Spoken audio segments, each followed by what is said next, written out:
As promised, we are taking you now live to Walter Reed Medical Center, where President Trump's physician is giving an update on his condition. Let's listen. By first sharing that the President and First Family, First Lady, extremely grateful for the enormous outpouring of support and prayers that the whole world and country have been providing and sharing. I'd like to thank Colonel Andrew Barr and all the medical and support staff here at Walter Reed for their tireless efforts, providing everything and anything the medical team, the President, and I could need. This morning, the President is doing very well. Behind me are some of the members of the President's medical team, whom I'd like to introduce. Dr. Sean Dooley, Pulmonary Critical Care. Dr. Brian Garibaldi, Pulmonary Critical Care. Dr. Robert Browning, Pulmonary Critical Care. Dr. Jason Blaylock, Infectious Disease. Dr. Wes Campbell, Infectious Disease. Dr. John Hodgson, Anesthesia. Major Kurt Klein, Army Nurse. Commander Megan Nasworthy, Navy Nurse. Lieutenant Juliana Levopa, Navy Nurse. Lieutenant Commander John Shea, Clinical Pharmacist.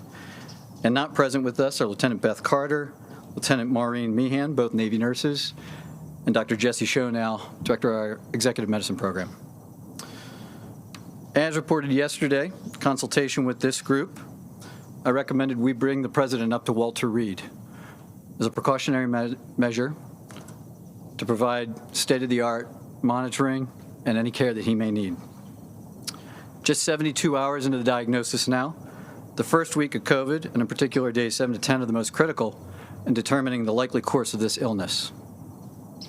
At this time, the team and I are extremely happy with the progress the President has made. Thursday, he had a mild cough and some nasal congestion and fatigue, all of which are now resolving and improving. At this time, I'd like to bring up Dr. Dooley to discuss some of the specifics of the President's care. Thank you, and good afternoon. I'm Dr. Sean Dooley, as Dr. Conley mentioned. I'll start off by mentioning how incredibly proud I am of our medical team assembled behind me, and the honor it's been to care for the President over these last 24 hours here at Walter Reed. He's receiving outstanding multidisciplinary care, the state of the science for coronavirus infection. We are monitoring him very closely for any evidence of complications from either the coronavirus illness or the therapies that we are prescribing to make him better. We have monitored his cardiac function, his kidney function, his liver function. All of those are normal.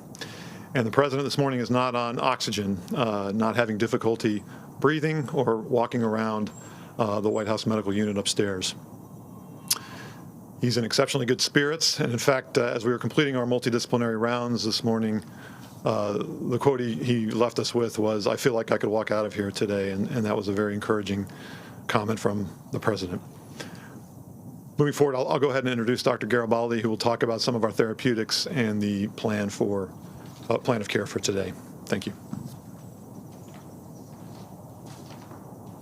Thank you, Dr. Dooley, and I'd like to echo the sentiment from the entire team. What an honor and a privilege it is to be part of this multidisciplinary unit to care for the President. About 48 hours ago, the President received a special antibody therapy directed against the coronavirus, and we're working very closely with the company to monitor him in terms of that outcome. Yesterday evening, he received his first dose of IV remdesivir, and our plan is to continue a 5-day treatment course for remdesivir. And the big plan for today, since he's in such great spirits and doing well, is to encourage him to eat, to drink, to stay hydrated, to be up out of bed, and to be working and doing the things that he needs to do to get well. And I'll refer Dr. Conley to any questions. Thanks, Brian. It's important to note the President's been fever-free for over 24 hours. We remain cautiously optimistic, but he's doing great. With that, one other note. It should be clear that he's got plenty of work to get done from the Chief of Staff, and he's doing it. With that, if there's a couple questions about the President's health in the last couple days. Sir, could you tell us the President's oxygen saturation level, please? Yeah, so the last saturation that we had up walking around, he was about 96%. I mean, receiving he has not received any supplemental oxygen? He's not on oxygen right now. That's right. He has not received any at all? He's not needed any this morning today at all. That's right. Do you have an estimated date when he might be discharged? Well, I don't want to put a hard date on that. He's doing so well, but with a known course of the illness, days 7 to 10, we get really concerned about the inflammatory phase 2. Given that we provided some of these advanced therapies so early in the course, a little bit earlier than most of the patients we know and follow, it's hard to tell where he is on that course. And so every day we're evaluating, does he need to be here? What does he need? And where's he going? What do you see as the probability that he will need supplemental oxygen going forward? I don't want to put a percentage on that, but right now all indicators are that he'll remain off of oxygen going forward. And in terms of like blood clots, pneumonia, bacterial infection, what do you see as the risk on that front? Well, we know that all of them are risks associated with this condition. He is receiving all of the standard of care and beyond per routine, international COVID protocols.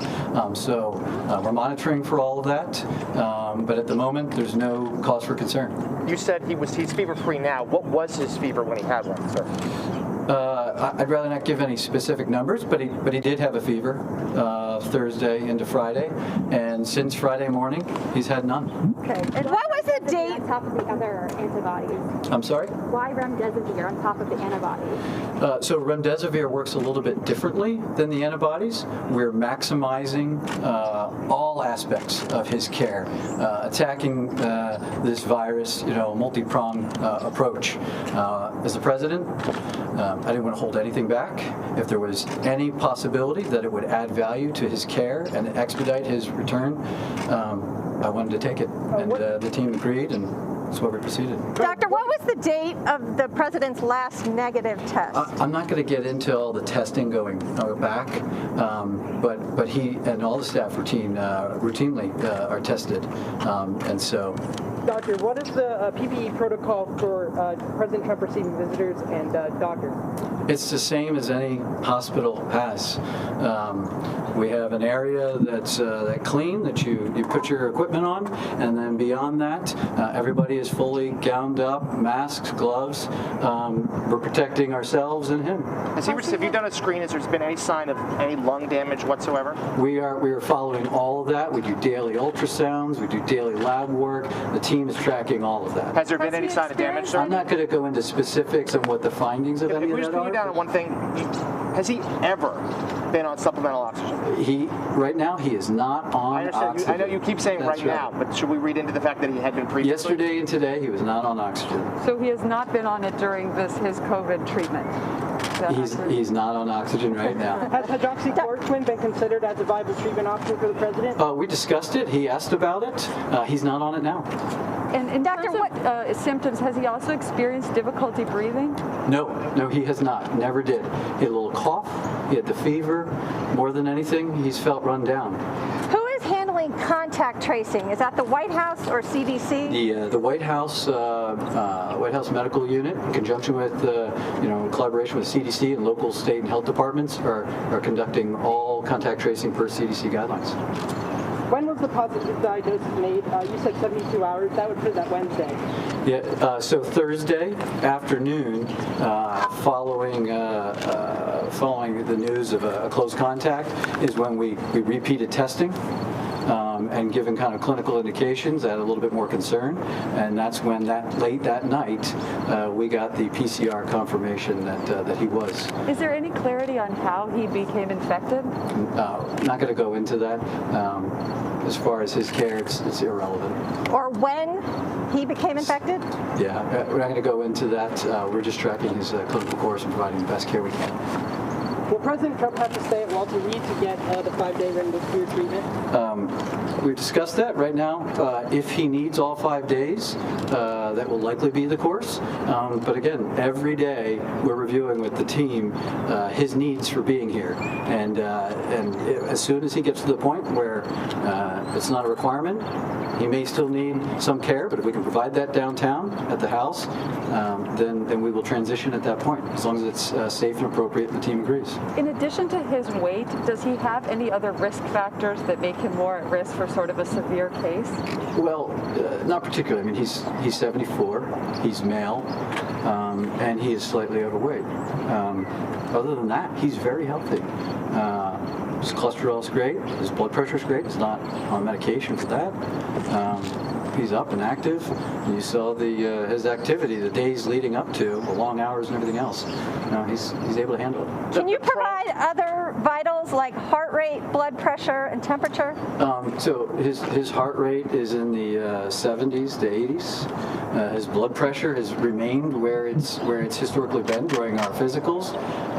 110 to 120 is his stop. He's great. It's never budged. I've had no concerns there. So why was the decision made to transfer him here? Because he's the President of the United States. And obviously, if doctors have found that the prone position is helpful for COVID, has he been in that at all? No, he asked about that. He did, Thursday into Friday. He's been briefed by the task force and all the scientists for months, and he brought that up, as we were discussing his cough, and at that time his oxygen levels were okay, and we didn't feel like we needed to do it. We came up here, we discussed it with the team as well. We consider all options, but he has not needed any of that. Why wasn't the First Lady admitted as well? The First Lady's doing great, thanks for asking. She has no indication for hospitalization, advanced therapy. She's convalescing at home. Thank you. I'm going to try to pin you down one more time. I know you said there was no oxygen. He's not on oxygen. But did he receive today? any? Did he receive any on Thursday? And what's today? Saturday? Saturday. No, Thursday. Okay, so no Thursday, no Friday, no Saturday. That's fine. So that was why we were confused. Thursday, no oxygen, none at this moment. Yeah, and yesterday with the team, while we were all here, he was not on oxygen. So has the president actually been admitted as a patient to this hospital? The president is a patient at Walter Reed National Military Medical Center. Is he on any steroids? See? Press, thank you. Can you ask that Thank you very much. Last question. Thank you. Thank you, John. Okay, thank you.